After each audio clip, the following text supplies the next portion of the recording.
إن الله وملائكته يصلون على النبي يا أيها الذين آمنوا صلوا عليه وسلموا تسليما. جامعہ اسلامیہ مدینہ یونیورسٹی سے تخرج اور فراغت حاصل کرنے کا شرف حاصل کیا ہے، اور اس وقت مملکت سعودیہ عربیہ کے اندر مکتب الدعوہ و توعیت الجالیات کے ایک عظیم معروف و مشہور داعی ہونے کا شرف حاصل رکھتے ہیں. میں آپ حضرات کی توجہ ایک ایسے عالم داعی اور خطیب کی طرف مرکوز کرنا چاہتا ہوں، اور میری مراد اس سے فضیلت الشیخ جناب مولانا قاری بدیع الزماں صاحب المدنی حفظہ اللہ و تولا ہیں.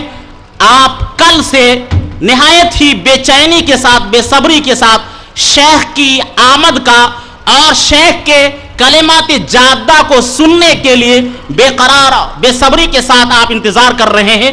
آئیے، شیخ تشریف لا رہے ہیں، اور آپ نہایت ہی سکون اور وقار کے ساتھ، جیسے صحابہ کرام کے بارے میں آتا ہے کہ واعظ کی اور نصیحت کی مجلسوں میں، محفلوں میں اس انداز سے بیٹھتے تھے ہمارے صحابہ کرام اور سلف صالحین، کأن علی رؤوسہم الطیور، گویا کہ ان کے سروں پر پرندے بیٹھے ہوں. اسی شان اور اسی وقار کا مظاہرہ کرتے ہوئے آپ شیخ کے بلیغ کلمات کو سننے کی زحمت گوارا فرمائے. شیخ بدیع الزماں صاحب حفظہ اللہ و تعالی. إن الحمد لله نحمده ونستعينه ونستغفره ونعوذ بالله من شرور أنفسنا ومن سيئات أعمالنا. من يهده الله فلا مضل له ومن يضلله فلا هادي له، وأشهد أن لا إله إلا الله وحده لا شريك له، وأشهد أن محمدا عبده ورسوله. أما بعد، فإن خير الحديث كتاب الله، وخير الهدي هدي محمد صلى الله عليه وسلم، وشر الأمور محدثاتها، وكل محدثة بدعة، وكل بدعة ضلالة، وكل ضلالة في النار. فأعوذ بالله السميع العليم من الشيطان الرجيم من همزه ونفثه ونفثه. بسم الله الرحمن الرحيم. والعصر إن الإنسان لفي خسر إلا الذين آمنوا وعملوا الصالحات وتواصوا بالحق وتواصوا بالصبر. اللهم إنا نعوذ بك أن نشرك بك شيئا نحن نعلم ونستغفرك لما لا نعلم. اللهم إنا نعوذ بك أن نشرك بك شيئا نحن نعلم ونستغفرك لما لا نعلم. اللهم إنا نعوذ بك أن نشرك بك شيئا نحن نعلم ونستغفرك لما لا نعلم. اللهم إنا نسألك إيمانا ويقينا ومعافاة ونية. اللهم اجعل أعمالنا كلها صالحة واجعلها لوجهك خالصا ولا تجعل لأحد فيها شيئا. اللهم حبب إلينا الإيمان وزينه في قلوبنا وكره إلينا الكفر والفسوق والعصيان واجعلنا من الراشدين. اللهم زينا بزينة الإيمان واجعلنا هداة مهتدين. اللهم انفعنا بما علمتنا وعلمنا ما ينفعنا وارزقنا علما ينفعنا يا ذا الجلال والإكرام. گرامی قدر معزز علماء کرام، داعیان عظام، آسمان توحید کے درخشندہ ستاروں، دینی بھائیوں، بزرگوں، عفت مآب خواتین، اللہ کے فضل و کرم اور اس کی توفیق سے میں نے آج کے اس اصلاحی اور دعوتی پروگرام میں قرآن کریم کی ایک چھوٹی سی سورت، جسے ہم اور آپ سورۃ العصر کے نام سے جانتے ہیں، اس کی تلاوت کی ہے. ہم اللہ تعالیٰ کے اسماء حسنہ اور صفات علیٰ کے واسطے سے دعا کرتے ہیں کہ اللہ ہمارے اس پروگرام کو شرف قبولیت بخشے، ہمارے بیان میں اخلاص کا رنگ نمایاں فرمائے، ہمارے اعمال میں کتاب و سنت کی جھلک ظاہر فرمائے. بلا کسی تمہید کے میں وہی دعا پڑھتا ہوں جو ابو بکر صدیق رضی اللہ تعالیٰ عنہ پڑھا کرتے تھے، اللہم لا تؤاخذنی بما یقولون واغفر لی ما لا یعلمون واجعلنی خیرا مما یظنون۔ میرے بھائیو، یہ سورۃ العصر قرآن کریم کی ایسی عظیم سورت ہے جس کے بارے میں امام شافعی رحمۃ اللہ علیہ فرماتے ہیں، لو لم ينزل اللہ الا هذه السورة لکفت الناس، اگر اللہ رب العالمین پورے قرآن کو نہیں اتارتا، صرف اللہ سورۃ العصر کو نازل کر دیتا تو لوگوں کی ہدایت کے لیے یہ سورت کافی ہو جاتی۔ اور اسی لیے صحابہ کرام رضوان اللہ علیہم اجمعین کا یہ طریقہ تھا کہ جب ایک صحابی دوسرے صحابی سے ملتے تھے اور جب جدا ہوتے تھے تو وہ وہی کلمہ کہتے تھے جو کلمہ رب کا کلام تھا یا نبی صلی اللہ علیہ وسلم کا فرمان تھا۔ آج ہماری طرح سے ہماری ملاقات غیروں کے طریقے کے مطابق، ہمارا اٹھنا بیٹھنا مشرکین اور کفار کے طریقے کے مطابق، اور ہماری نشست و برخاست یہ یہود و نصارہ کے طریقے کے مطابق، چنانچہ ہم نے اور آپ نے اسلامی تعلیم و ثقافت کو بھلا دیا ہے، اسلامی کلچر کو ہم نے فراموش کر دیا ہے، اور اسی کا نتیجہ ہے کہ ہم جب اپنے بھائیوں سے جدا ہوتے ہیں یا اپنے بھائیوں کو جدا کرتے ہیں تو کیا کہتے ہیں؟ اوکے ٹاٹا۔ یہ ٹاٹا نہیں، یہ ٹاڈا ہے۔ یہ ٹاٹا نہیں، یہ کیا ہے؟ ٹاڈا ہے۔ صحابہ کرام کیا کہتے تھے؟ کان اثنان من اصحاب رسول اللہ صلی اللہ علیہ وسلم اذا التقیا لم يفترقا حتى يقرأ احدهما على الاخر سورة العصر وخاصة التواصي بالحق والتواصي بالصبر۔ جب دو صحابی کی ملاقات ہوتی تھی، دو صحابہ کرام آپس میں ملتے تھے تو اس وقت تک جدا نہیں ہوتے تھے جب تک کہ صحابہ کرام آپس میں سورۃ العصر کا درس حاصل نہ کر لیں۔ ایک صحابی دوسرے صحابی کے سامنے سورۃ العصر کی تلاوت کرتا تھا، اور اس سورۃ العصر کے اندر جو ہدایات ہیں، جو اس کے اندر مضامین ہیں، جو اللہ رب العالمین نے انسانیت کی بھلائی کے لیے جو اصول رکھے ہیں، ان کے اوپر ان کی گفتگو ہوتی تھی۔ اور اللہ رب العالمین نے اس سورت کے اندر 4 ایسی بنیادی باتیں بتائی ہیں کہ ہر انسان کے لیے، ہر مکلف کے لیے، ہر اس شخص کے لیے جو اللہ کی رضا چاہتا ہے، اللہ کی خوشنودی چاہتا ہے، اللہ کی نبی صلی اللہ علیہ وآلہ وسلم کی سنت پر عمل کرنا چاہتا ہے، دنیا میں امن و شانتی کی فضا قائم کرنا چاہتا ہے، دنیا کے اندر ایک انقلاب لانا چاہتا ہے، دنیا کی زندگی کے اندر ایک لوگوں کے لیے ذوق کا ماحول لانا چاہتا ہے، اس کے لیے ضروری ہے کہ سورۃ العصر کے مضامین پر غور کرے، اور سورۃ العصر کی جو حکمتیں ہیں اور سورۃ العصر کی جو ہدایات ہیں ان کے بارے میں لوگوں کو بتائے۔ اللہ رب العالمین نے سب سے پہلے اس سورت میں زمانے کی قسم کھا رہا ہے۔ بعد اعوذ باللہ من الشیطان الرجیم، بسم اللہ الرحمن الرحیم، والعصر، قسم ہے زمانے کی، اللہ زمانے کی قسم کھا رہا ہے۔ کس بات پر؟ ان الانسان لفی خسر، بلا شبہ دنیا کے سارے انسان خسارے میں ہیں، گھاٹے میں ہیں، نقصان میں ہیں، مگر وہ لوگ خسارے اور نقصان سے محفوظ ہیں، وہ لوگ خسارے میں نہیں ہوں گے جن کے اندر 4 صفتیں ہوں، 4 وشیشتائیں ہوں، 4 کوالٹیز ہوں۔ پہلی چیز ایمان اور علم ہو۔ آپ اگر اللہ کی رضا اور خوشنودی چاہتے ہیں تو سب سے پہلے ایمان اور علم کے زیور سے آراستہ ہوں، اور ایمان اور علم کے بعد وَعَمِلُوا الصَّالِحَاتِ، عمل صالح کا طریق فریضہ انجام دے، وہ اعمال کریں جو عمل صالح ہو۔ انشاءاللہ ہم آپ کے سامنے قدر تفصیل سے بتائیں گے کہ عمل صالح کیا ہے۔ عمل صالح وہ ہے جو اللہ کی رضا کے لیے ہو۔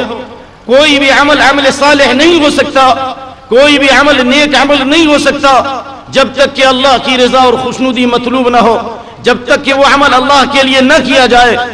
اگرچہ کوئی شخص راتوں بھر عبادت کرے اور دن بھر روزے رکھے، لیکن اگر اللہ کی رضا مطلوب نہیں ہے وہ عبادت قابل قبول نہیں ہے۔ اسی طریقے سے اللہ کے نبی صلی اللہ علیہ وسلم کی سنت یہ اہم ترین شرط ہے۔ اگر کوئی شخص عمل کرتا ہے اللہ کی رضا کے لیے لیکن طریقہ رسول اللہ صلی اللہ علیہ وسلم کا نہیں ہے، محمد صلی اللہ علیہ وسلم کے طریقے کے علاوہ کسی دوسرے طریقے پر اگر وہ چل رہا ہے تو اس کی عبادت قبول نہیں ہو سکتی ہے۔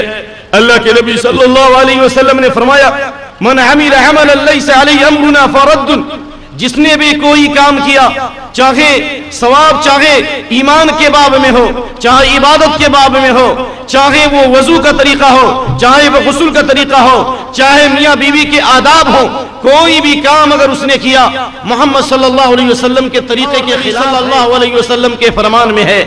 حق وہی ہے جس کے اندر ہدایت کی چمک ہے، جس کے اندر علم کی رونق ہے، اور جس کے اندر عمل کی دعوت ہے، یعنی کتاب و سنت کا علم اور کتاب و سنت پر عمل کرنا، یہی حق ہے۔ اس لیے اگر کوئی شخص صحیح علم کو پھیلاتا ہے اور صحیح عمل کی تبلیغ کرتا ہے، وہی شخص داعی ہے، اور وہی شخص اس دنیا میں امن و شانتی پیدا کر سکتا ہے۔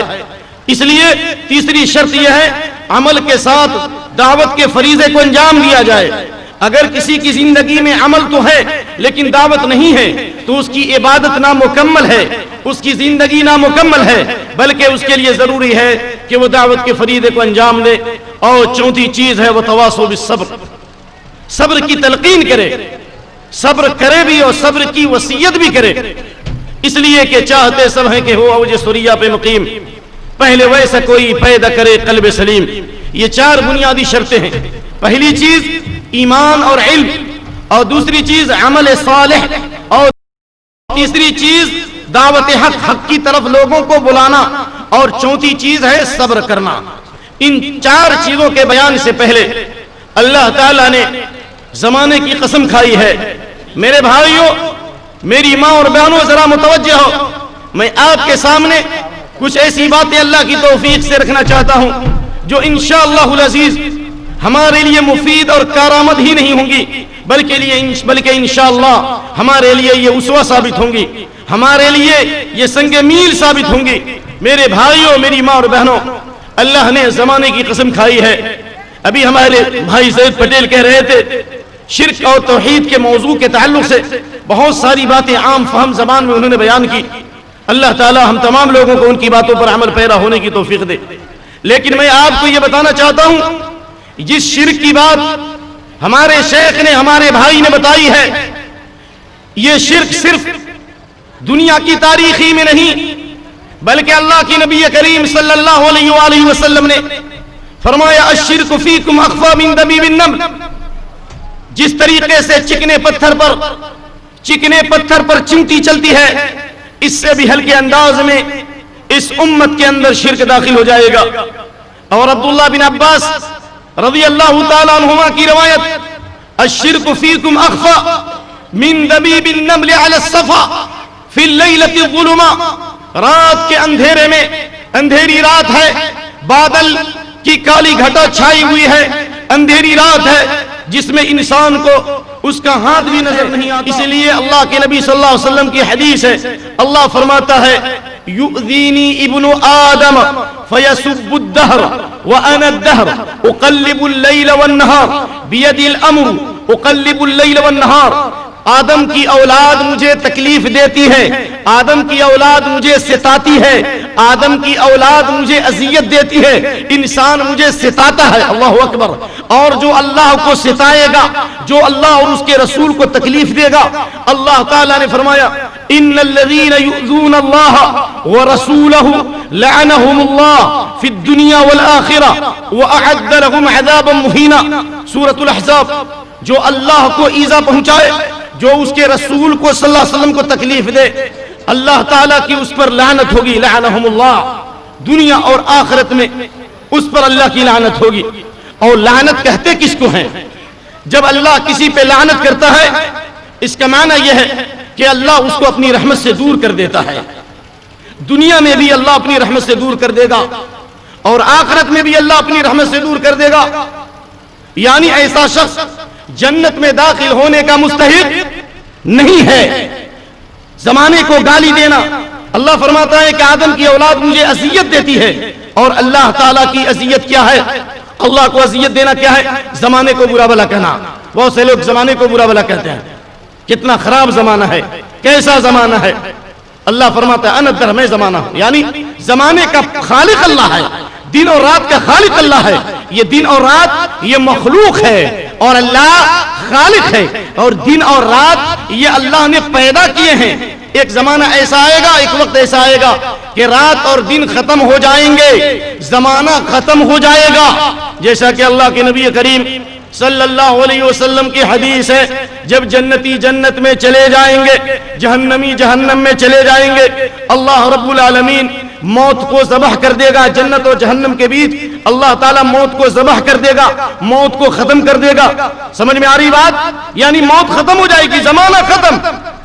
اللہ فرمائے گا یا اہل الجنہ خلود لا موت ویا اہل النار خلود لا موت۔ اے جنتیوں ہمیشہ ہمیشہ جنت میں رہو، کبھی موت نہیں آئے گی، اور اے جہنمیوں ہمیشہ ہمیشہ جہنم میں رہو، کبھی موت نہیں آئے گی۔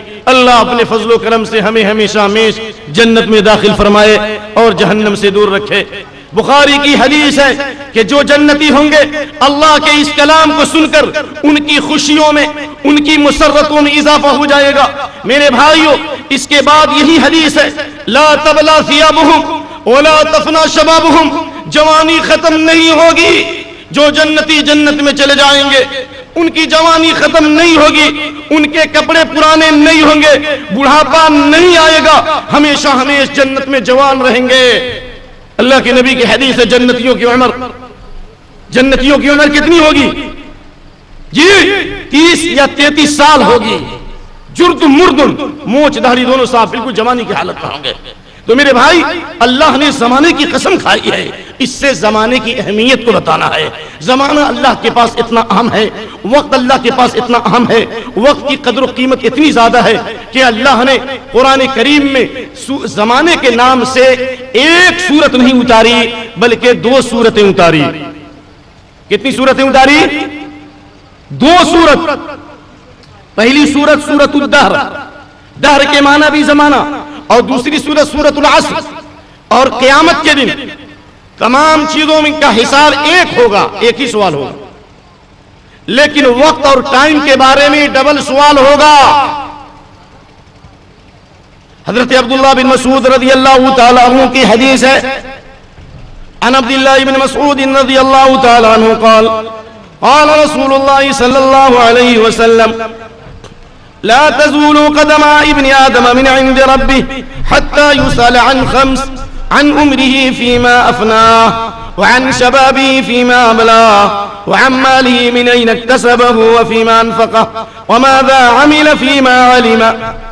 کسی انسان کا قدم اللہ کے دربار سے 1 انچ بھی نہیں ہلے گا، 1 انچ بھی نہیں ٹسکے گا جب تک 5 سوالوں کے جوابات نہ دے دے، جس میں پہلا اور دوسرا سوال وقت کے بارے میں ہوگا، ٹائم کے بارے میں ہوگا، زمانے کے بارے میں ہوگا۔ اللہ سوال کرے گا زندگی کو کہاں کھپایا، زندگی کو کہاں گوایا، اور دوسرا سوال ہوگا جوانی کو کہاں گوایا۔ زندگی اور جوانی دونوں کا سوال ہوگا، حالانکہ زندگی میں بچپن سے لے کر بڑھاپا اور موت تک سارے اوقات آ گئے، لیکن اللہ زندگی کا الگ سوال اور جوانی کا پھر دوسرا سوال کرے گا۔ اس سے معلوم ہوا کہ وقت کی بڑی اہمیت ہے، اور وقت کی ناقدری ہی جہنم میں جانے کا، جی وقت کی ناقدری، وقت کی قدر و قیمت نہ کرنا، یہ انسان کو کافر بنا دیتا ہے۔ وقت کی ناقدری انسان کو مشرک بنا دیتا ہے، اور وقت کی ناقدری کرنے والے ہی جہنم میں ہوں گے۔ اللہ تعالیٰ فرماتا ہے سورہ فاطر کے اندر وَهُمْ يَصْطَرِخُونَ فِيهَا، جہنمی جہنم میں چیخو پکار کریں گے، چیخو پکار کریں گے، اور کون سی پکار ہوگی؟ اللہ اکبر، اللہ اکبر۔ لَهُمْ فِيهَا زَفِيرٌ وَشَهِيقٌ، جہنمیوں کی آواز گدھے کی ہوگی، جہنمی لوگ چیخو پکار کریں گے، اللہ اکبر۔ اور یہیں تک نہیں بلکہ علامہ منذری کی تحقیق میں یہ روایت حسن ہے، اللہ کے نبی صلی اللہ علیہ وسلم نے فرمایا ان اہل النار یدعون مالکا فلا یجیبہم 40 سنہ، جہنمی 40 سال تک، کتنے سال تک؟ 40 سال تک پکارتے رہیں گے، داروغے جہنم کو پکارتے رہیں گے، ونادو یا مالک، اور داروغے جہنم کا، جہنم کے داروغے کا نام کیا ہے؟ مالک۔ کیا نام ہے؟ کیا نام ہے جہنم کے داروغے کا؟ مالک۔ اور دوسری قرأت ملک۔ کہیں گے لیقضی علینا ربک، دعا کرو کہ اللہ میرے اوپر موت طاری کر دے، لیکن 40 سال تک موت نہیں آئے گی۔ 40 سال کے بعد کہا جائے گا انکم ماکثون، اسی جہنم میں ٹھہرو، اسی میں رکو۔ تو میرے بھائیو، اللہ تعالیٰ نے فرمایا ربنا اخرجنا نعمل صالحا غیر الذی کننا نعمل، جہنمی کہیں گے اللہ ہم کو اس جہنم سے نکال دے تاکہ ہم نعمل صالحا، ہم عمل صالح کریں گے۔ اے اللہ ہمیں جہنم سے نکال دے تاکہ ہم عمل صالح کریں گے، یعنی ایسا عمل کریں گے جو اللہ تیرے لیے ہو اور تیرے نبی صلی اللہ علیہ وسلم کی سنت کے مطابق۔ اس سے معلوم ہوا کہ بے عملی جہنم میں جانے کا سبب ہے، بے عملی جہنم میں جانے کا کیا ہے؟ سبب ہے۔ یعنی صرف ایمان کا دعویٰ یہ کافی نہیں ہے، بلکہ ایمان کی دلیل عمل ہے، ایمان کی دلیل عمل ہے۔ جس کا عمل پاک ہوگا اس کا ایمان بھی پاک ہوگا، اس کا ایمان بھی صحیح ہوگا، اور جو بے عمل ہوگا اس کا ایمان بھی اللہ کے نزدیک قابل قبول نہیں ہوگا۔ ایمان تو مکہ کے کافر بھی لاتے تھے۔ ہمارے بھائی نے کہا نا کہ مکہ کے کافر بھی عقیدہ رکھتے تھے کہ اللہ تعالیٰ ہی ہر چیز کا خالق ہے، عرش عظیم کا رب ہے وغیرہ ذالک۔ اللہ نے سورہ یوسف میں فرمایا وَمَا يُؤْمِنُ أَكْثَرُهُم بِاللَّهِ إِلَّا وَهُم مُشْرِكُونَ، سورہ یوسف کی آیت نمبر 106، کہ بہت سے لوگ، اکثر لوگ اللہ پر ایمان لاتے ہیں لیکن ایمان لاتے ہوئے مشرک ہیں، ایمان لاتے ہوئے مشرک ہیں۔ جس طرح حضرت حذیفہ رضی اللہ تعالیٰ عنہ نے ایک آدمی کے ہاتھ میں دھاگا دیکھا، تعویذ دیکھی، ان حذیفہ رضی اللہ تعالیٰ عنہ انه رأى رجلا في يده خيطا من الحمى فقطعه وتلا قوله تعالى وما يؤمن اكثرهم بالله الا وهم مشركون۔ حضرت حذیفہ بن یمان رضی اللہ تعالی عنہ نے ایک آدمی کے ہاتھ میں دھاگا دیکھا، اور وہ آدمی کوئی مجاور نہیں تھا، کوئی قبر پرست نہیں تھا، کوئی درگاہی نہیں تھا، بلکہ مومن تھا، مسلم تھا، نبی صلی اللہ علیہ وسلم کے زمانے سے قریب تھا، اور اللہ کو مالک اور خالق جانتا تھا، اور یہی عقیدہ رکھتا تھا کہ اللہ تعالیٰ ہی شفا دینے والا ہے۔ لیکن اس کا عقیدہ تھا کہ دھاگا لٹکائیں گے تو شفا ہو جائے گی، دھاگا لٹکانے سے ہم اچھے ہو جائیں گے، دھاگا لٹکانے سے ہماری پریشانی دور ہوگی۔ سمجھ میں آ رہی بات؟ حضرت حذیفہ رضی اللہ تعالی عنہ نے اس دھاگے کو کاٹ دیا اور قرآن کی یہ آیت پڑھی کہ بہت سے لوگ اللہ پر ایمان لاتے ہوئے شرک کرتے ہیں، یعنی تمہارا ایمان اللہ پر ہے لیکن اس دھاگا لٹکانے کی وجہ سے تمہارے اندر شرک کی بیماری آ گئی۔ تو جب اس زمانے میں دھاگا لٹکا کر، تعویذ لٹکا کر انسان شرک کا مرتکب ہو سکتا ہے، تو کیا ہم اور آپ غیر اللہ کو پکارے، غیروں کے سامنے ہاتھ پھیلائے، غیر اللہ کی قسم کھائے، تو کیا یہ شرک نہیں ہوگا؟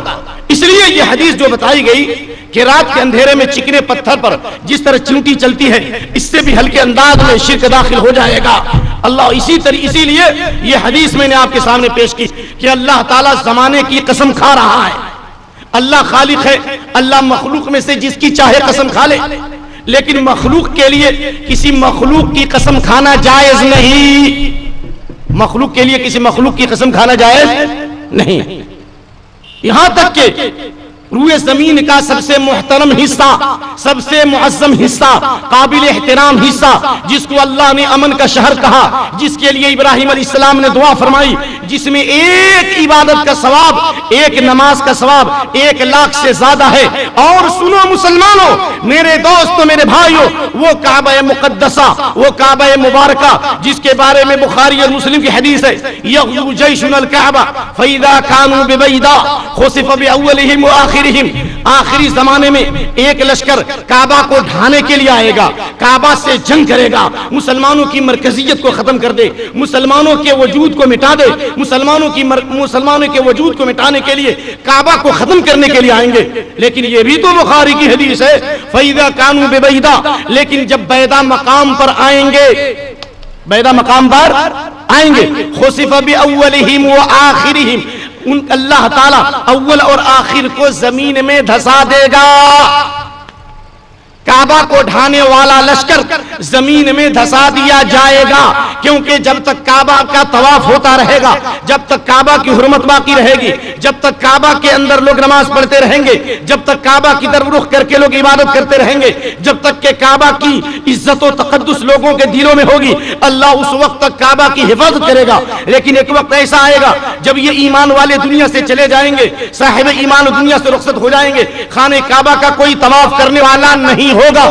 اللہ کے نبی کی حدیث یہ بھی بخاری کی ہے، یخرب الکعبۃ رجل من الحبشہ ذو السویقتین، ایک دو چھوٹی پنڈلیوں والا، دو چھوٹی پنڈلیوں والا حبشی آدمی کعبہ کو گرا دے گا. وہ کعبہ محترم اور وہ معظم. اللہ کے نبی کریم صلی اللہ علیہ وسلم نے جب مکہ سے مدینہ کی طرف ہجرت کی تو سنو لوگو، اسلام امن دوستی کا پیغام دیتا ہے. نبی صلی اللہ علیہ وسلم نے وطن سے محبت کی ہے، نبی صلی اللہ علیہ وسلم نے مکے کی دیواروں سے محبت کی، مکے کی زمین سے محبت کی.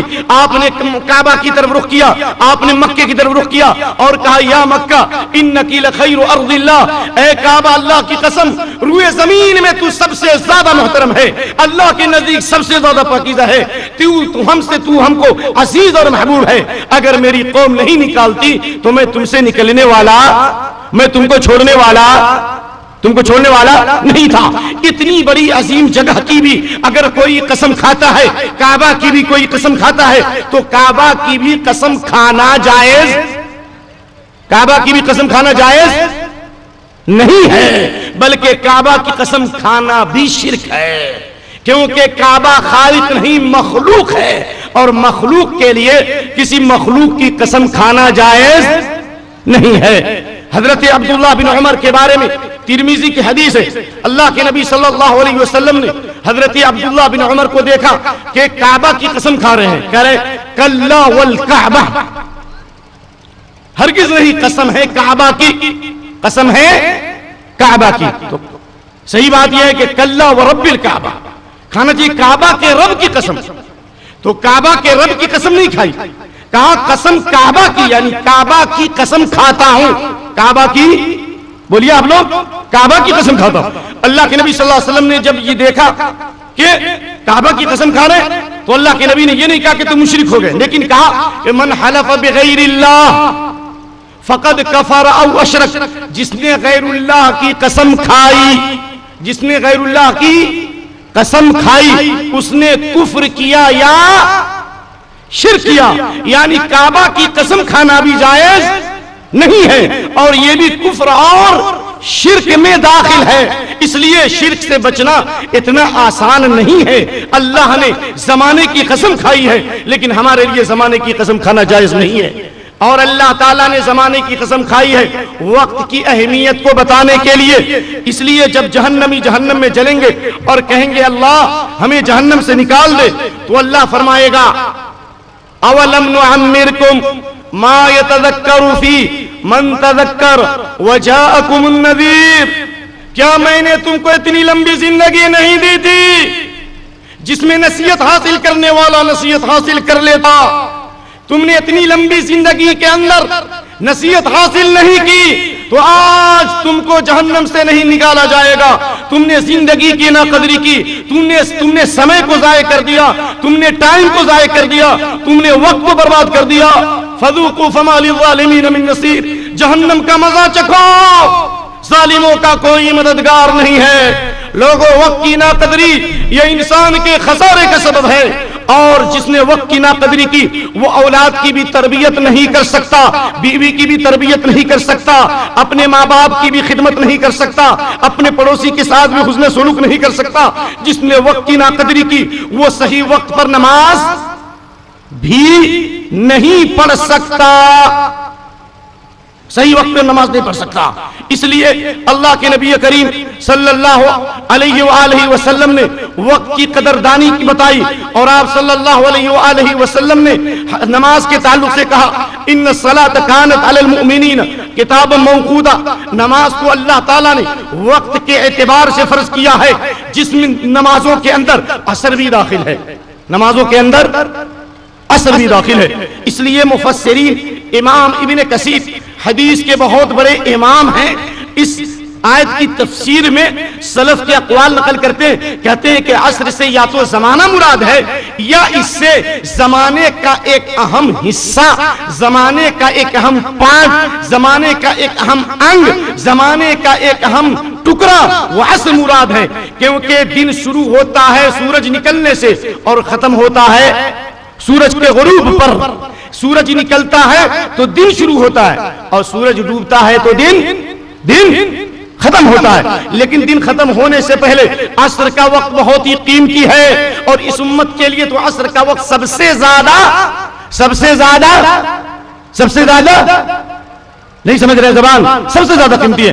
بخاری کی وہ حدیث کتاب الصلاح کی، اللہ کے نبی صلی اللہ علیہ وسلم فرماتے ہیں انما اجلکم من خلا من الامم. اس امت کی مثال ویسے ہی ہے کہ جیسے جب سے دنیا شروع ہوئی اس وقت سے لے کر محمد صلی اللہ علیہ وسلم کے زمانے تک تمام زمانے کی مثال، دنیا کی مثال یہ ہے کہ جس طریقے سے سورج نکلنے سے لے کر عصر تک کا وقت ختم ہو چکا، سورج نکلنے سے لے کر عصر تک کا وقت ختم ہو چکا، عصر کے بعد سے لے کر مغرب تک کا جو وقت باقی ہے، اللہ کے نبی صلی اللہ علیہ وسلم نے فرمایا کہ جس طرح عصر کے بعد سے لے کر مغرب تک کا وقت باقی ہے اتنی ہی وقت میرے درمیان اور پر غور کرو، اور پہ کیا کیجیے آپ لوگ غور کیجیے. یعنی عصر سے لے کر مغرب تک جتنا سمے اور ٹائم باقی ہے اتنی ہی وقت میرے درمیان اور قیامت کے درمیان ہے. یعنی اکثر حصہ دنیا کا جا چکا ہے. عصر کی بڑی اہمیت ہے، اس لیے اللہ کے نبی صلی اللہ علیہ وآلہ وسلم نے عصر کی اہمیت بتائی ہے. اور امام بخاری رحمت اللہ علیہ نے صحیح بخاری کے اندر عصر کے ساتھ عصر کی نماز کی اہمیت بتائی ہے. صحیح حدیث کی روشنی میں من فاتتہ صلاۃ العصر فقد حبط عملہ، جس کے عصر کی نماز چھوٹ جائے. آپ لوگ ہماری زبان سمجھتے ہیں، سب لوگ سمجھتے ہیں، جس کے عصر کی نماز چھوٹ جائے یعنی جو نماز عصر کی چھوڑ دے، عصر کو عصر میں نہ پڑھے. بہت سارے لوگ بہانہ کرتے ہیں، نماز نہیں پڑھتے تو بہانہ کرتے ہیں. کیا کہتے ہیں؟ ظہر گیا ظہرانے میں یعنی دو پہر کے کھانے میں، ظہر گیا ظہرانے میں یعنی دو پہر کے کھانے میں، عصر گیا عصرانے میں یعنی عصرانہ یعنی عصر کے ناشتے میں، مغرب میں تھا نہیں، عشاء میں سو گیا اور فجر میں اٹھا نہیں. یہ بہانہ بازی ہے. تو میرے بھائی یہ عصر کی نماز اتنی اہم ہے کہ اللہ کے نبی صلی اللہ علیہ وسلم فرماتے ہیں جس کے عصر کی نماز فوت ہو جائے، چھوٹ جائے، یعنی عصر کی نماز کو وقت پر نہ پڑھے، فقد حبط عملہ، اس کے اعمال ضائع اور برباد ہو گئے، یعنی نیکیاں ضائع ہو گئیں. اس لیے اللہ عصر کی قسم کھا رہا ہے کہ زمانے کی اہمیت کو وہی پہچانے گا جو تمام نمازوں کی حفاظت کرے، بالخصوص خاص طور سے عصر کی نماز کی.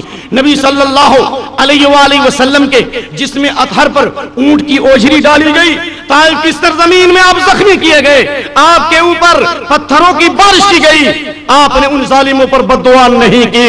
لیکن جب نبی صلی اللہ علیہ وسلم کی عصر کی نماز فوت ہو گئی یعنی کافروں اور مشرکوں نے آپ کو مشغول کر دیا اور عصر کی نماز آپ نے عصر کے وقت نہیں پڑھی، تو میرے بھائیوں، میری ماں اور بہنوں، اے نمازوں کو ضائع کرنے والوں، اے نمازوں کو بے دردی کے ساتھ چھوڑنے والوں، یاد رکھو یہ کمکمے کام نہیں آئیں گے، یہ بجلیاں کام نہیں آئیں گی، یہ جلسے کام نہیں آئیں گے، یہ سٹیج کام نہیں آئے گا جب تک نماز باجماعت کی پابندی نہیں کرو گے، بالخصوص عصر کی نماز نہیں پڑھو گے، وقت کی قدر نہیں کرو گے، اللہ کے ہاں آپ کی کوئی قدر و قیمت نہیں ہوگی. اے میرے بھائیو، یہ بھی تو حدیث بخاری کی ان الرجل العظیم السمین لیوتا بیوم القیامہ ما یزن عند اللہ جناح بعوضہ. ایک موٹا فربا آدمی، ایک موٹا تازہ آدمی قیامت کے دن لایا جائے گا اور اعمال کے ترازو میں تولا جائے گا، لیکن مچھر کے پنکھ سمجھتے ہیں، مچھر کے پنکھ کے برابر بھی اس کا وزن نہیں ہوگا جب تک ایمان نہ ہو، جب تک عمل نہ ہو، جب تک کہ نماز باجماعت کی اہمیت نہ ہو، جب تک کہ عصر کی نماز کی اہمیت نہ ہو، اس وقت تک اللہ کے نزدیک کوئی قیمت نہیں ہوگی۔ اور وہی عبداللہ بن مسعود رضی اللہ تعالیٰ عنہ ہیں جو اسلام کے داعی ہیں، اسلام کے معلم ہیں، صحابہ کرام میں قرآن کے بڑے قاری اور معلم ہیں۔ اللہ کے نبی صلی اللہ علیہ وآلہ وسلم نے انہی عبداللہ بن مسعود رضی اللہ تعالی عنہ کی پنڈلی کے بارے میں فرمایا، مسلم شریف کی حدیث ہے کہ دبلے پتلے تھے، پنڈلی ان کی بڑی چھوٹی تھی۔ صحابہ ہنس پڑے، ایک مسواک کاٹنے کے لیے درخت پر چڑھے تھے۔ اس سے یہ بھی معلوم ہوا کہ اگر آپ خود سے اگر مسواک کاٹے تو اچھی بات، یعنی مسواک کاٹنے کے لیے درخت پر چڑھ سکتے ہیں۔ تو ان کی پنڈلی اتنی چھوٹی تھی کہ صحابہ ہنس پڑے۔ تو آپ نے فرمایا کہ تم ہنستے ہو، والذی نفسی بیدی لہما اثقل عند اللہ من جبل احد، اللہ کی قسم عبداللہ بن مسعود رضی اللہ تعالی عنہ کی پنڈلی قیامت کے دن اعمال کے ترازو میں، عمل کے ترازو میں احد پہاڑ سے زیادہ وزنی ہوں گے، احد پہاڑ سے زیادہ وزنی ہوں گے۔ تو میرے بھائیو، اللہ کے نزدیک ایمان کی اور عمل کی قیمت ہے، بالکل خصوص عصر کی نماز کی اہمیت ہے۔ اس لیے اللہ کے نبی صلی اللہ علیہ وسلم نے فرمایا، الذی تفوتہ العصر فکأنما وطر اہلہ ومالہ، جس کے عصر کی نماز چھوٹ جائے، جس کے عصر کی نماز چھوٹ جائے۔ بہت سے لوگ بازار میں جاتے ہیں، چھوڑ دیتے ہیں، بہت سارے لوگ کئی نمازوں کو ملا کے پڑھتے ہیں۔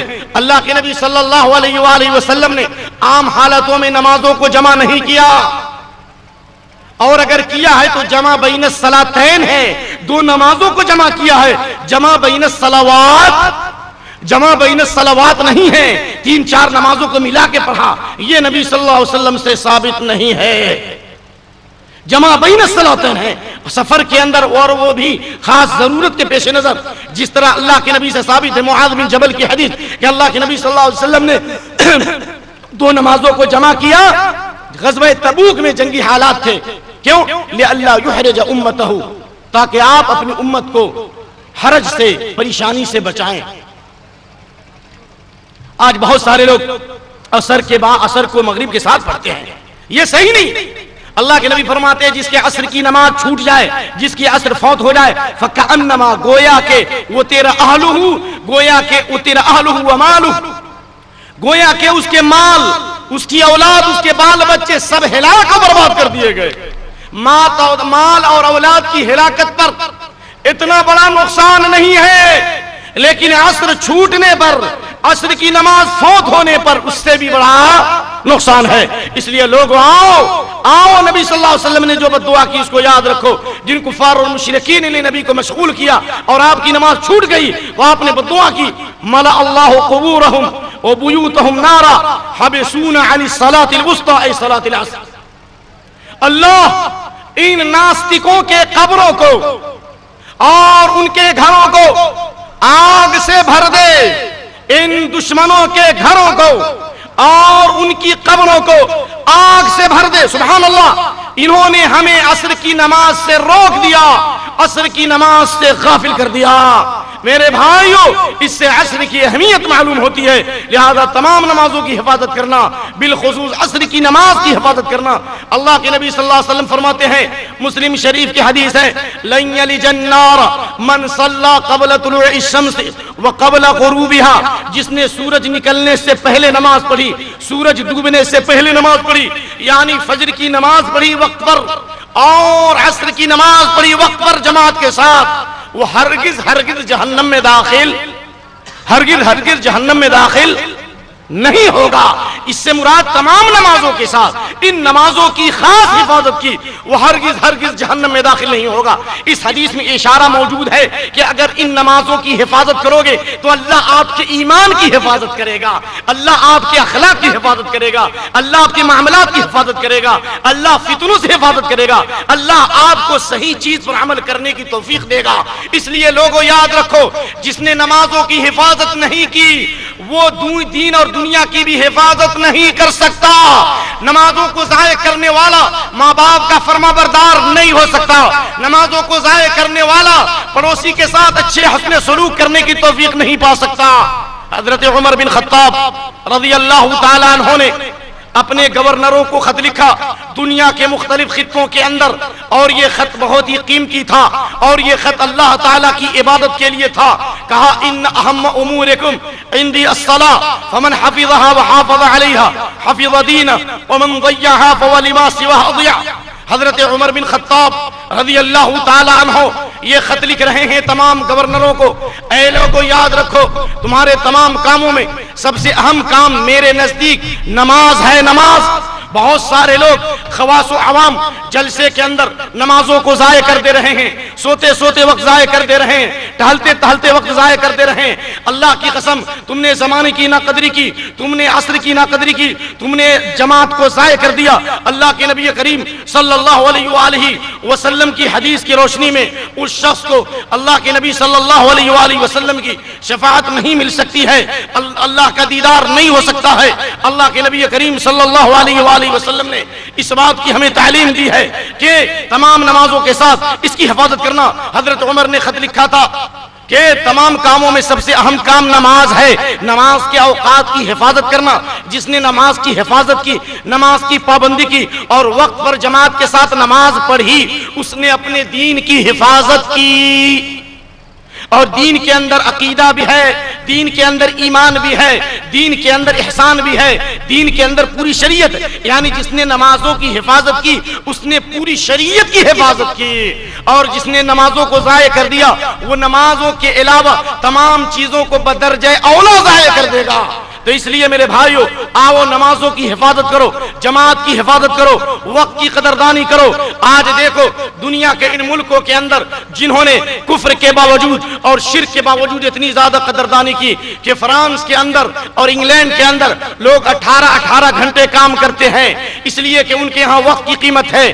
اللہ تعالیٰ نے وقت کے لیے 2 سورتیں نازل کی، لیکن ہم نے وقت کو ضائع کر دیا، ہم نے ٹائم کو ضائع کر دیا، ہم نے نمازوں کو ضائع کر دیا۔ اس لیے یاد رکھو اللہ تعالیٰ ہم سے ان اوقات کے بارے میں سوال کرے گا، اور جہنمی کو اللہ کہے گا میں نے تم کو لمبی زندگی دی تھی۔ اس سے مراد عبداللہ بن عباس رضی اللہ تعالیٰ عنہ فرماتے ہیں 40 سنہ 40 سال کی زندگی دی، 60 سال کی زندگی دی، 40 سال اور 60 سال کی زندگی ملنے کے باوجود تم نے ناقدری کی، اب جہنم سے تم نکلنے والے نہیں ہو۔ اس لیے اللہ نے زمانے کی قسم کھانے کے بعد اللہ نے فرمایا کہ ان الانسان لفی خسر، دنیا کے سارے انسان خسارے اور گھاٹے میں ہیں، نقصان میں ہیں۔ اور یہ نقصان صرف دنیا کا آخرت کا نقصان نہیں بلکہ دنیا اور آخرت دونوں کا نقصان ہے۔ اللہ فرماتا ہے خسرت دنیا والآخرہ، دنیا اور آخرت کے خسارے میں ہیں یہ لوگ۔ قل ان الخاسرین الذین خسروا انفسهم واہلیہم یوم القیامہ الا ذلک هو الخسران المبین۔ اے محمد صلی اللہ علیہ وسلم آپ بتا دیجئے کہ جو گھاٹا اٹھانے والے ہیں، جو نقصان اٹھانے والے ہیں، جنہوں نے وقت کی ناقدری کی، جنہوں نے دین کی ناقدری کی، جنہوں نے قرآن کی ناقدری کی، یہ صرف اکیلے نہیں بلکہ اپنے آپ کو بھی گھاٹے میں ڈالیں گے، اپنے بچوں کو، اپنی بیویوں کو بھی گھاٹے میں ڈالیں گے۔ اور جنہوں نے وقت کی ناقدری کی یہ گھاٹے میں جائیں گے، اور اس کے نتیجے میں ان کے والدین ہوں، ان کے گھر کے لوگ ہوں، وہ سب کے سب گھاٹے کے اندر جو گھاٹے کے شکار ہوں گے۔ اور جو گھاٹے کے شکار ہوں گے اللہ تعالیٰ نے فرمایا لہم من فوقہم ظلل من النار، ان کے اوپر بھی جہنم کی آگ ہوگی، ومن تحتہم ظلل، اور نیچے بھی جہنم کی آگ ہوگی۔ گھاٹا اٹھانے والے جہنم میں ہوں گے، ان کے اوپر بھی جہنم کی آگ اور نیچے بھی جہنم کی آگ۔ ذالک یخوف اللہ بعبادہ، اللہ تعالیٰ اس آگ سے اپنے بندوں کو ڈراتا ہے۔ یا عباد فاتقون، اے میرے بندوں مجھ سے ڈرو۔ اللہ تعالیٰ نے 4 چیزیں بتائی ہیں جن میں سب سے پہلے ایمان اور علم ہے۔ اے میرے بھائیو، اے میرے دوستو، یہ قیامت کی علامت ہے، جیسا کہ حضرت انس بن مالک رضی اللہ تعالی عنہ نے یہ حدیث پیش کی، بخاری کتاب العلم کی، اور وہ حدیث پیش کرنے سے پہلے اس حدیث کی اہمیت کو بتایا۔ اور میں بھی بتاتا ہوں لوگوں، جب تک کہ صحیح علم نہیں ہوگا اس وقت تک ہمارا ایمان بھی صحیح نہیں ہو سکتا۔ فرماتے ہیں لو حدثنکم حدیثا سمعته من رسول اللہ صلی اللہ علیہ وسلم، میں تم کو ایسی حدیث سناتا ہوں جو میں نے اللہ کے نبی صلی اللہ علیہ وسلم سے سنا ہے، جس میں سب سے پہلی چیز من اشراط الساعۃ ان يرفع العلم ويكثر الجهل ويكثر شرب الخمر ويكثر الزنا وتكثر النساء ويقل الرجال حتى يكون ل50 امرأة القيم الواحد. حضرت انس بن مالک رضی اللہ تعالیٰ عنہ یہ حدیث نقل کرتے ہیں، قیامت کی علامتوں میں سے، قیامت کی نشانیوں میں سے ہے کہ علم اٹھا لیا جائے گا، صحیح علم اٹھا لیا جائے گا. علم کے نام پر بڑے بڑے لوگ دعوے کریں گے، جہالت کی تبلیغ کریں گے، چاہے ٹی وی کے پردے پر ہو، چاہے چینلوں پر ہو. آج دیکھو، آج گمراہ کن باتیں ہر اعتبار سے ہمارے سامنے آ رہی ہیں. اللہ کے نبی کریم صلی اللہ علیہ وآلہ وسلم نے فرمایا، اب مسلم شریف کے مقدمے کی حدیث ہے، حضرت ابو ہریرہ رضی اللہ تعالیٰ عنہ فرماتے ہیں، اللہ کے نبی صلی اللہ علیہ وسلم نے فرمایا، یکون فی آخر الزمان الدجالون کذابون یاتونکم من الحدیث بما لم تسمعوا انتم ولا آباؤکم. علم وہ ہے جو رب کے کلام میں، جو نبی کے فرمان میں ہے. قرآن و سنت کا علم ہی علم ہے، آخرت کا علم ہے، قیامت کا علم ہے، جنت کا علم ہے، جہنم کا علم ہے. اللہ پر ایمان لانا، فرشتوں پر ایمان لانا، کتابوں پر ایمان لانا، تقدیر کی اچھائی برائی پر ایمان لانا، مرنے کے بعد دوبارہ اٹھائے جانے پر ایمان لانا، یہ علم ہے. وہ علم ہے جس میں یہ بتایا جائے، علم وہی جس میں یہ بتایا جائے کہ جس طرح اللہ کے کلام میں اختلاف نہیں، قرآن میں اختلاف نہیں ہے، اسی طرح اللہ کے رسول کی حدیث میں اختلاف، بولو، اللہ کے رسول کی حدیث میں اختلاف نہیں ہے. قرآن نے دعویٰ کیا، افلا یتدبرون القرآن ولو کان من عند غیر اللہ لوجدوا فیہ اختلافا کثیرا. یہ قرآن پر غور و فکر کیوں نہیں کرتے؟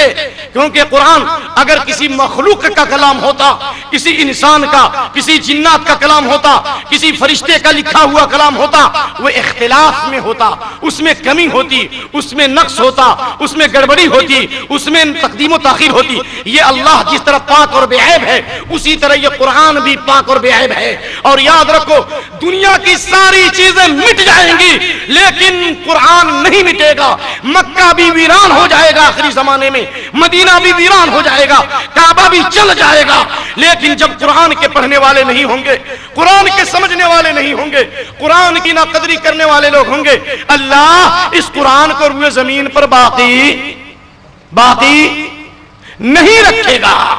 یہ ہے قرآن کا علم. میرے پیارے بھائیوں، حضرت عبداللہ بن مسعود رضی اللہ تعالی عنہ کی یہ روایت ہے مسند احمد کی، لَيُنْزَعَنَّ الْقُرْآنُ مِنْ بَيْنِ أَظْهُرِكُمْ. علم رب کا قرآن کا حاصل کرو، نبی کے فرمان کا علم حاصل کرو. ایک زمانہ آئے گا جب قرآن کی اور سنت کی ناقدری ہوگی، قرآن تمہارے درمیان سے کھینچ لیا جائے گا، قرآن کھینچ لیا جائے گا. اور کیسے کھینچا جائے گا؟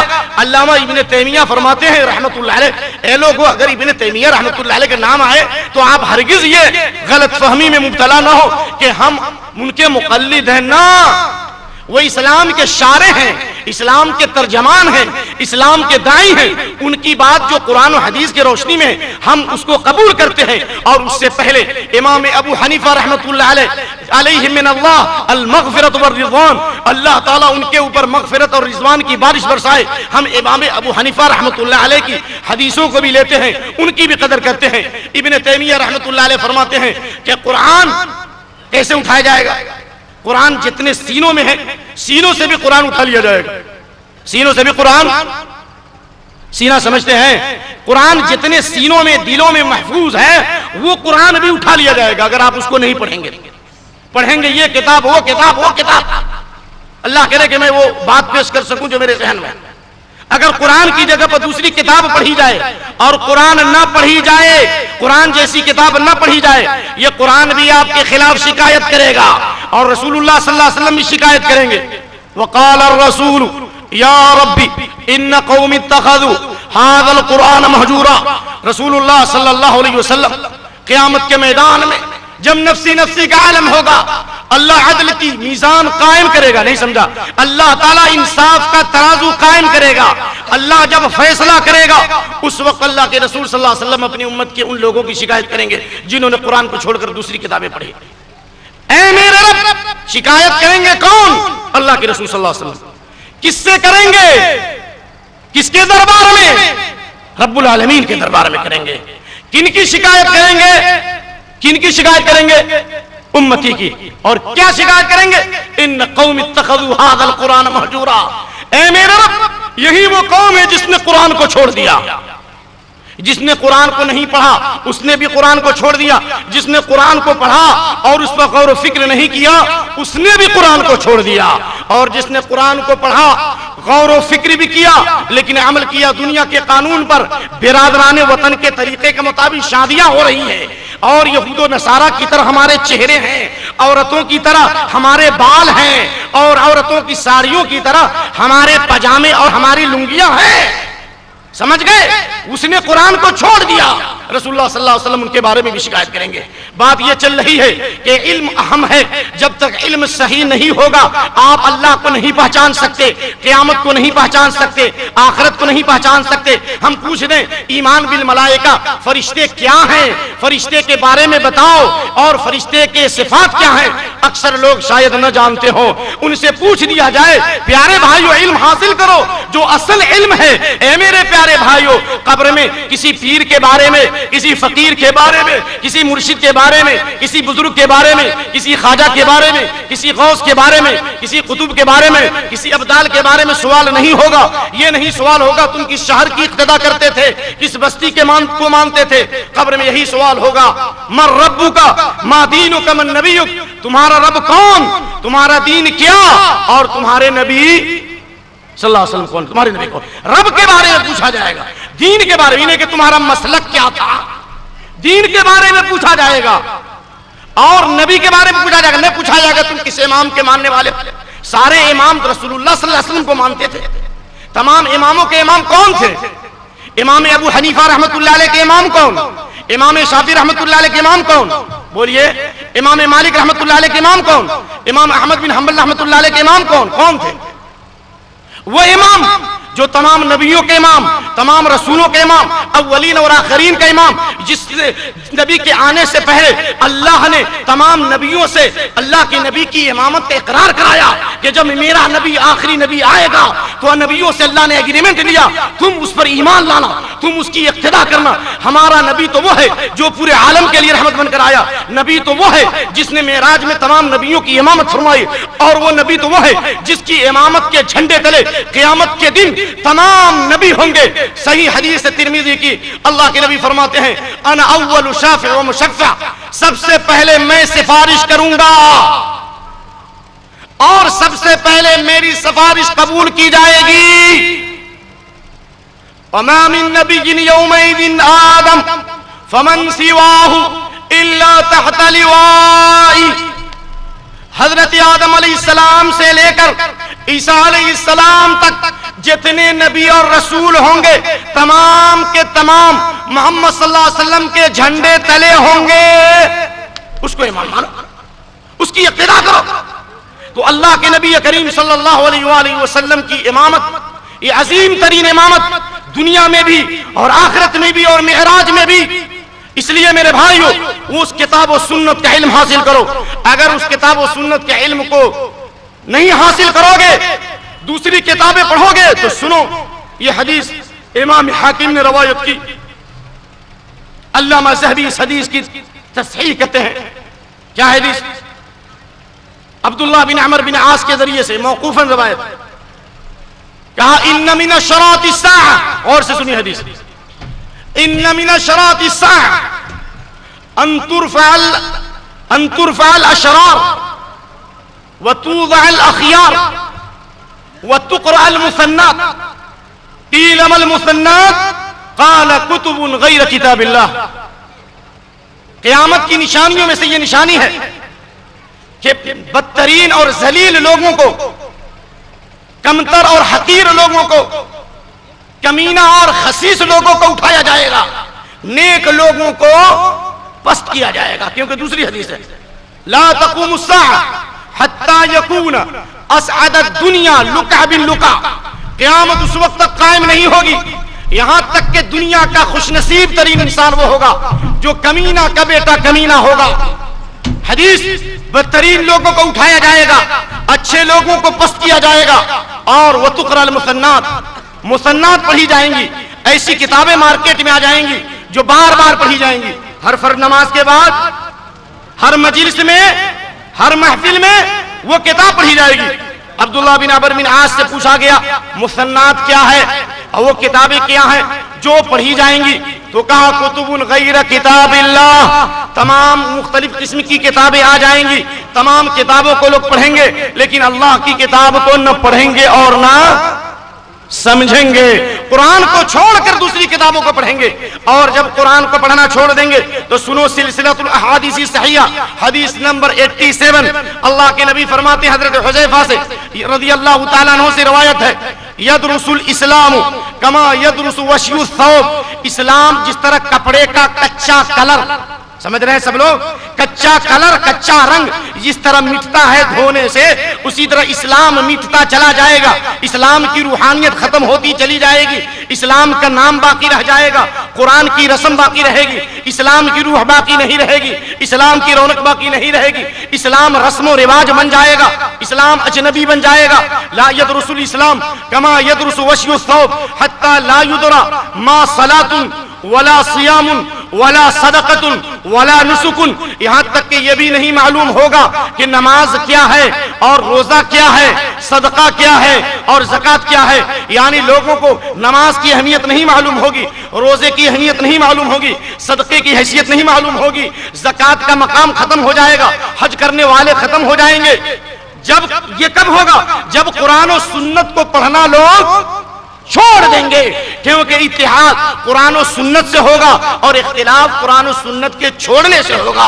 اسی لیے ترغیب ترہیب کی وہ حدیث جس سے فضائل اعمال بھری پڑی ہے، اس کی صحیح حدیث ہے حضرت عبداللہ بن عمر سے، ما عطل قوم کتاب اللہ ولا سنت نبیہم الا جعل اللہ باسا بینہم، جو قوم اللہ کی کتاب یعنی قرآن کو پڑھنا اور سمجھنا چھوڑ دے گی، نبی کی سنت کو جو قوم چھوڑ دے گی، اللہ اس قوم میں اختلاف ڈال دے گا، اس قوم کے دلوں میں اختلاف ڈال دے گا، ان کے عمل میں اختلاف ڈال دے گا، ان کے صفوں میں اختلاف ڈال دے گا۔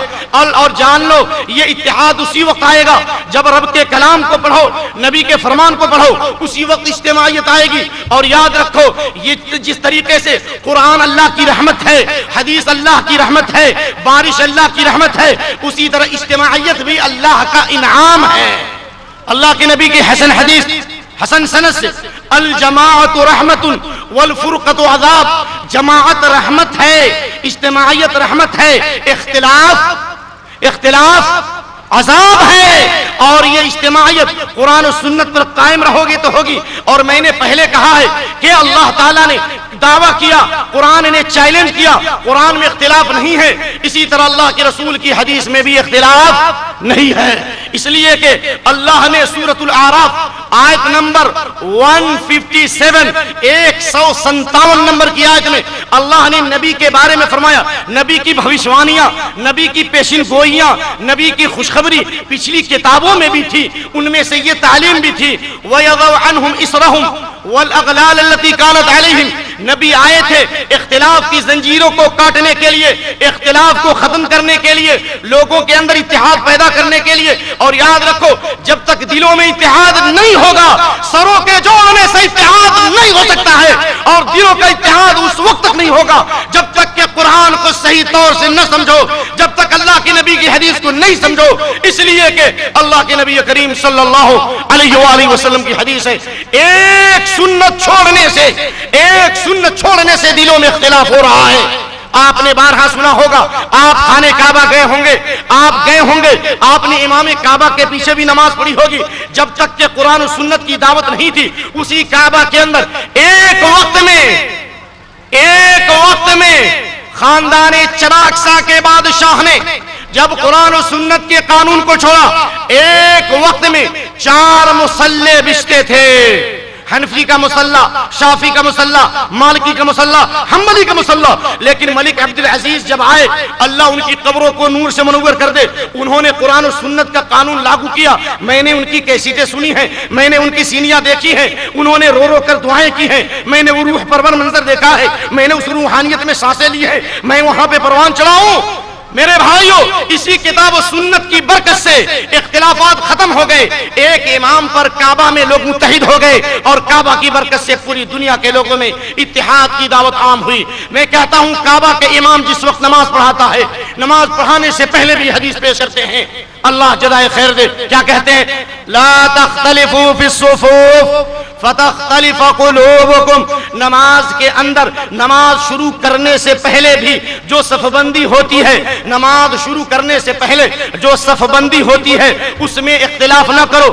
اگر نماز کی صفوں میں بھی اختلاف کرو گے، نماز کی صفوں میں اختلاف کرو گے، کوئی آدمی آگے ہے کوئی پیچھے ہے، ٹیڑھی صف بناؤ گے، اللہ دلوں کو ٹیڑھا کر دے گا، تمہارے دلوں میں اختلاف پیدا کر دے گا۔ اور بلکہ دوسری روایت صحیح مسلم کی، اللہ کے نبی فرماتے تھے سب نماز شروع کرنے سے پہلے لَتُسَوَّنَّ صُفُوفَكُمْ أَوْ لَيُخَالِفَنَّ اللَّهُ بَيْنَ وُجُوهِكُمْ، صفوں کو درست کرو، مکمل طور سے صف بندی کرو۔ آج جا کے دیکھو ایسے لوگوں کے بارے میں جو 50 سالوں سے نماز کی دعوت دے رہے ہیں، 60 سالوں سے نماز کی دعوت دے رہے ہیں اور 20 سال سے نماز پڑھ رہے ہیں، لیکن میرے بھائیوں آج تک ان کی کمر صحیح نہ ہو سکی، آج تک ان کا سجدہ صحیح نہ ہو سکا، آج تک ان کا رکوع صحیح نہ ہو سکا۔ اے اللہ ہمیں معاف فرما، ہم یہ نہیں کہہ رہے ہیں کہ میں بالکل صحیح ہوں، میرے اندر بھی سستی اور کاہلی ہوگی، میرے اندر بھی غفلت ہوگی، لیکن دعوت اسی قرآن و سنت کی ہے۔ قرآن و سنت کا منہج چھوڑو گے نماز بھی صحیح نہیں ہوگی۔ اسی ترغیب ترہیب کی روایت جس سے فضائل اعمال بھری ہے پڑی ہے، میں اسی کی حدیث سناتا ہوں۔ حضرت ابو ہریرہ رضی اللہ تعالیٰ عنہ روایت کرتے ہیں، ان العبد لا يصلي 60 سنة لا تقبل له صلاة لعله يتم الركوع ولا يتم السجود۔ ایک آدمی 60 سال نماز پڑھتا ہے، ایک آدمی 60 سال نماز پڑھتا ہے لیکن اس کی کوئی نماز قبول نہیں ہوتی۔ کیوں؟ کتاب و سنت چھوڑو گے، قرآن حدیث چھوڑو گے۔ قرآن حدیث میں اختلاف ہے، ہمارے فہم میں اختلاف ہو سکتا ہے، ہماری سمجھ میں اختلاف ہو سکتا ہے۔ ایک آدمی 60 سال نماز پڑھتا ہے لیکن اس کی کوئی نماز قبول نہیں ہوتی۔ کیوں؟ لعلہ یتم الرکوع، اگر وہ رکوع صحیح کرتا ہے تو سجدہ صحیح نہیں، اور سجدہ صحیح کرتا ہے تو رکوع صحیح نہیں، بغیر نام لیے، کیونکہ یہ میرا شیوا نہیں، میں بہت ادنا طالب علم ہوں اور میں اسٹیج کا داعی اور خطیب بھی نہیں ہوں، ہمارے شیخ کا حسن زن ہے، میں اسٹیجوں پہ بہت کم ظاہر ہوتا ہوں، میں ایک ادنا آدمی ہوں، لیکن میں آپ کو یہ بتانا چاہتا ہوں، آپ کو یہ حدیث سنانا چاہتا ہوں۔ ایک آدمی 60 سال نماز پڑھتا ہے، اس کی کوئی نماز قبول نہیں ہوتی، اس لیے کہ رکوع صحیح ہے تو سجدہ صحیح نہیں، سجدہ صحیح ہے تو رکوع صحیح نہیں۔ آپ کیا کہیں گے ان کتابوں کے بارے میں جو آج مارکیٹوں ہی میں نہیں بلکہ بڑے بڑے علماء صاحب جبہ و دستار بنے ہوئے، مفتی زماں ہیں، فقیہ دورہ ہیں اور صاحب کامل ہیں، پیر طریقت ہیں، صاحب شریعت ہیں اور نہ معلوم کتنے القاب ہیں، کیا ہے ان کتابوں میں کہ اگر کوئی آدمی رکوع نہ کرے، صرف تھوڑی پیٹھ حرکت کر دے، تھوڑا ایسے ہل جائے، تھوڑا سا ایسے بھی ہو جائے تو اس کی نماز ہو جائے گی۔ سمجھ میں آ رہی بات؟ بعض فقہی کتابوں میں ہم لوگ فقہ بولتے ہیں لیکن جو لوگ پڑھتے ہیں وہ فقہ کہتے ہیں۔ کیوں؟ اس لیے کہ فقہ کہتے کہتے قرآن و سنت سے پھینکا گئے، فقہ کہتے کہتے قرآن و سنت سے پھینکا گئے۔ میرے بھائیو ایسے ہی کہہ دیا تو ان کتابوں میں ہے کہ اگر رکوع میں اگر تھوڑا جھک بھی جائے تو نماز پر کوئی اثر نہیں پڑتا، نماز ہو جائے گی۔ لیکن یہ تو امام کا فتویٰ ہے، لیکن اماموں کے امام رسول اللہ صلی اللہ علیہ وسلم کا فتویٰ ہے۔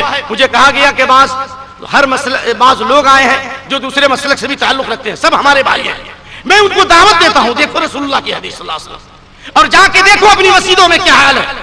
اللہ کے نبی فرماتے ہیں بخاری کی حدیث، اور بخاری وہ حدیث ہے جس نام سے لوگوں کو بخار آتا ہے، بڑے بڑے لوگوں کو بخار آتا ہے، اور جو بخاری صحیح پڑھتے ہیں وہ لوگوں کا بخار بھی اتارتے ہیں، وہ لوگوں کا بخار بھی اتارتے ہیں۔ کسی شاعر نے کہا پڑھتے ہیں بخاری جو بلا عشق محمد، پڑھتے ہیں بخاری جو بلا عشق محمد، آتا ہے بخار ان کو بخاری نہیں آتی۔ بغیر اللہ کے رسول صلی اللہ علیہ وسلم کی سنت کی محبت کے، بغیر سنت کے جذبے سے جو بخاری پڑھے گا اس کو بخاری نہیں آتی۔ اسی بخاری کی حدیث ہے لا تجزئ صلاۃ من لا یقیم صلبہ فی الرکوع ولا فی السجود، جو اپنی ریڑھ کی ہڈی کو، جو اپنی ریڑھ کہاں ہے؟ ریڑھ کہاں ہے؟ کہاں ہے ریڑھ؟ جی ہاں، اور بخاری کی یہ بھی حدیث ہے، انسان کا پورا جسم گل سڑ جاتا ہے لیکن ریڑھ کی ہڈی کیا ہوتی ہے؟ باقی رہتی ہے، اسی سے انسان کی دوبارہ تخلیق ہوگی۔ اللہ کے نبی صلی اللہ علیہ وسلم فرماتے ہیں جس نے ریڑھ کی ہڈی رکوع اور سجدے میں برابر نہیں کی اس کی نماز کافی نہیں ہوگی۔ کیا مطلب؟ یعنی اس کی نماز بھی نہیں، بھی اور ہی کے فرق میں بڑا خطرہ ہے، نماز بھی نہیں بلکہ نماز ہی نہیں ہوگی، اس کی نماز صحیح نہیں ہوگی، اس کی نماز نہیں ہوگی، کافی نہیں ہوگی۔ سمجھ میں؟ تو اس لیے سنت کے مطابق نماز پڑھو، رکوع سجدے صحیح کرو، اور یہ اسی وقت ہوگا جب آپ کے اندر صحیح علم ہو، اور جب تک صحیح علم نہیں ہوگا اس وقت تک آپ کی نماز صحیح نہیں ہوگی۔ بلکہ اللہ نے نماز کے لیے قرآن میں ایمان کا لفظ استعمال فرمایا، سبحان اللہ۔ نماز کے لیے اللہ نے قرآن میں ایک لفظ استعمال فرمایا، دوسرے پارے کے پہلے پیج میں، وَمَا كَانَ اللَّهُ لِيُضِيَّ إِيمَانَكُمْ، اللہ تعالیٰ تمہارے ایمان کو ضائع نہیں کرے گا۔ یعنی جن صحابہ نے بیت المقدس کی طرف رخ کر کے 16-17 مہینہ نماز پڑھی تھی، بعض صحابہ کرام جو بعد میں تھے ان کے اندر فکر لاحق ہوئی، ہمارے وہ صحابہ، ہمارے وہ ساتھی جو دنیا سے چلے گئے اور انہوں نے خانہ کعبہ کی طرف رخ کر کے نماز نہیں پڑھی، ان کی نماز قبول ہوگی کہ نہیں ہوگی؟ اللہ نے یہ آیت نازل فرمائی، وَمَا كَانَ اللَّهُ لِيُضِيَّ إِيمَانَكُمْ، اللہ تمہارے ایمان کو ضائع نہیں کرے گا۔ ایمان سے مراد نماز ہے، یعنی نماز اور ایمان میں گہرا ربط ہے۔ اللہ تعالیٰ نے کہا ہے کہ 4 چیزوں میں سے پہلی چیز ایمان ہے، اور ایمان کی علامت نماز ہے۔ اللہ تعالیٰ خود فرماتا ہے ایمان لانے والے ہی مسجدوں کو آباد کریں گے، ایمان لانے والے ہی جماعت کی حفاظت کریں گے، ایمان لانے والے ہی مسجدوں کی خدمت کریں گے۔ اللہ فرماتا ہے انما یعمر مساجد اللہ من آمن باللہ والیوم الآخر واقام الصلاة وآت الزکاة ولم یخش الا اللہ فعسى اولئک ان یکونوا من